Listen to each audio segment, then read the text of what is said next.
Hey everyone, welcome to Thursday Thoughts. It is July the 8th. We are now a week into July. We've had lots of rain and thunder and lightning the last week or so here, but we're excited to be in the midst of summer. And on Sunday mornings here at Okotoks Alliance Church, we're doing a series called Campfire Stories. And the idea is just like in the summer when you gather around a campfire or a fire pit, it's often sort of a gathering place and an opportunity to share stories, maybe to tell, favorite memories, share embarrassing stories. You get to sort of learn things about one another around the fire pit as you share life and stories together.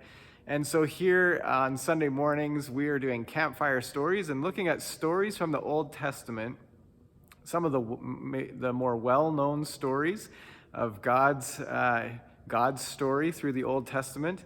And so we're taking different stories each week, and they might have been stories that you heard in Sunday school if you grew up in the church, and they might be familiar to you. And our hope is as we retell these stories, we invite Jesus to speak with fresh words and fresh insight for us each Sunday through the summer. So last week we began in Joshua chapter 1 and talked about Joshua's installation as Israel's leader and how he was commissioned, and God promised his presence with Joshua and that God's presence would make the difference. And this big task that God was calling him to, God would give him everything he needed through his presence with Joshua. So that was our story last week.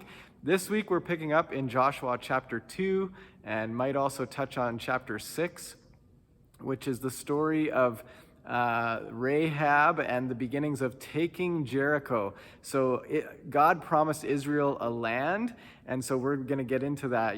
How did that unfold? And there's this crazy story with Rahab, who hid a couple of spies from the Israelites who came to investigate the land. So if you want to read in advance, you could look at Joshua chapter 2 and also chapter 6. Bill Black, one of our elders and worship leader among us, will be bringing that story to us, and so we're excited for that. I'm here in the sanctuary and just wanted to sort of give you a bit of a visual of what things are looking like these days. Restrictions have lifted, and so we are allowed as many as we can fill in this room. Don't worry if you're a little nervous. We still seem to have quite a bit of space. We've spread out the chairs a little bit. We've put a bit of a center aisle down the middle just to make it a little bit easier to get in and out. So the chairs are still grouped. If you're coming as a family, you could probably find a spot together as a family. We've also got some space on the sides that you can see, and so you can feel free to spread out a bit. If you want to wear a mask, you're welcome to wear a mask. If you'd prefer not to, you do not need to. We have permission to sing. We have permission to sort of gather like we normally would before COVID and restrictions became a thing. So you're welcome to join us.